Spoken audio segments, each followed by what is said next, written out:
자, 다음 질문은 심장 마사지하면 갈비뼈가 부러지나요?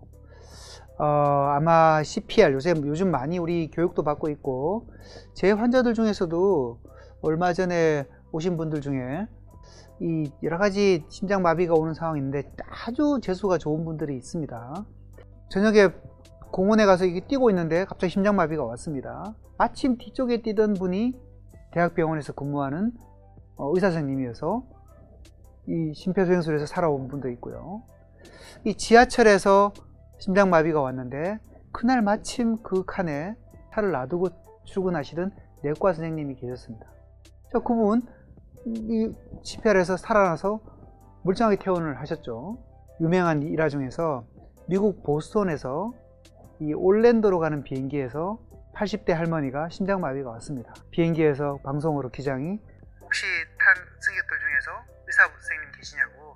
그러니까 타고 있는 한 200명 정도의 중에서 한 150명 정도가 손을 든 겁니다. 보스턴에서 올랜도로 갔기 때문에 그때 미국 심장학회가 올랜도에 있었습니다. 보스턴이면 하버드 의대, 또 여러 가지 우리 MIT 좋은 의대들이 다 있습니다. 거기 있는 심장내과 의사들이 다 소복히 그 비행기에 타고 올랜도로 가던 비행기였다는 것이죠. 자, 그 할머니 진짜 억세게 재수가 좋은 거죠. 당연히 멀쩡하게 살아서 좋은 치료를 받으셨죠. 자, 이런 말씀 드리는 것은 제대로 된 CPR은 누르게 되면 이 가슴이 적어도 10cm 정도 아래쪽으로 들어가셔야 됩니다.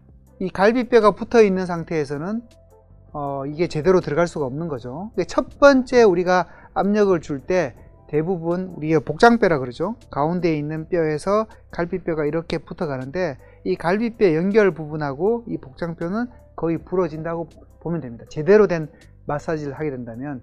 결국 마사지란 것은 우리가 손으로 이렇게 눌러서 심장에 압력을 줘서 심장은 멈췄지만 이 심장 안에 있는 피를 120에 80 정도 되는 압력으로 뿜어내 주는 겁니다. 그 정도 하려면 갈비뼈는 부러질 수밖에 없다는 것이죠. 이 복장뼈와 갈비뼈 연결 부위가 어느 정도 부러지는 것은 나중에 다 돌아옵니다. 돌아오기 때문에 마사지 할 때는 그런 거 생각하지 마시고 충분한 압력으로 피를 뿜어낼 수 있을 정도로 강력하게 해 주셔야지만이 환자의 목숨을 구하실 수가 있습니다.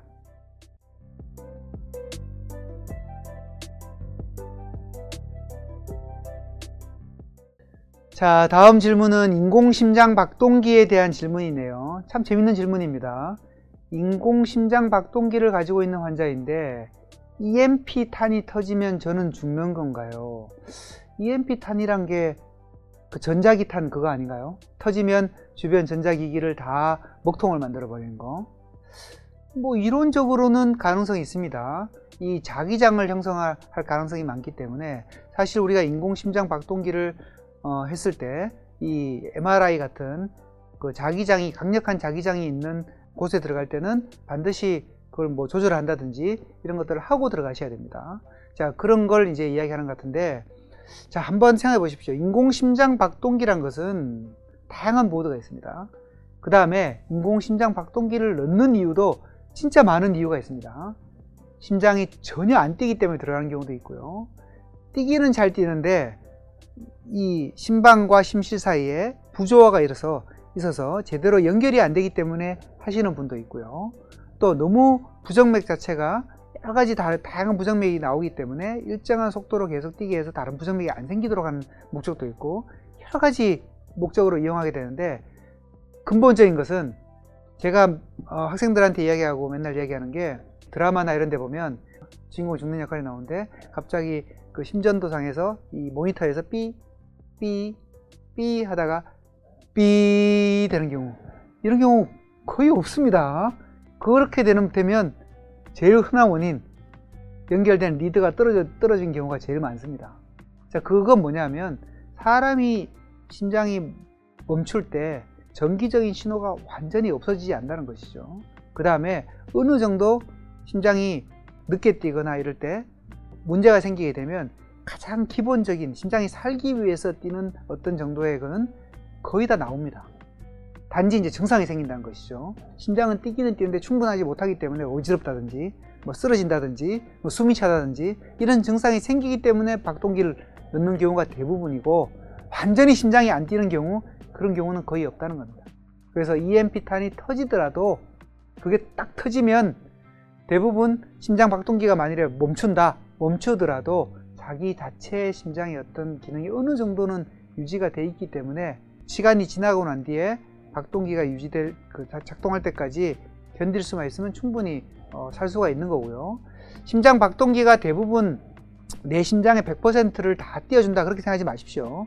심장 박동기는 어떤 기능이 있냐면 정상적인 심장이 박동을 할 때는 전혀 뛰지 않습니다. 왜냐하면 제대로 잘 나오니까. 하지만 정상적인 박동이 나오다가 갑자기 박동이 안 나온다? 그때 조금 기다려 보다가 안 되면 딱 이게 뛰게 만들어줍니다. 그만큼 좋은 기계이기 때문에 굉장히 비싸고 굉장히 좋은 기능을 많이 가지고 있기 때문에 이 심장 박동기에 대해서는 너무 걱정하지 마시고 MRI나 이런 데도 저희들이 모드를 조정해서 기본적인 세팅으로 들어가는 경우가 있기 때문에, 또 요즘 박동기들은 이런 문제가 생기더라도 가장 베이직 모드, 딱 심장을 살리기 위해서 뛰는 가장 베이직은 유지가 되는 경우가 많기 때문에 크게 걱정을 하지 않으셔도 될 것 같습니다. 단 이런 일이 진짜 일어나면 안 되겠지만 일어나면 꼭 지나고 난 뒤에 병원에 가서 체크를 해서 다시 한번 이걸 리세팅을 하는 것이 중요하다고 생각하시면 될 것 같습니다.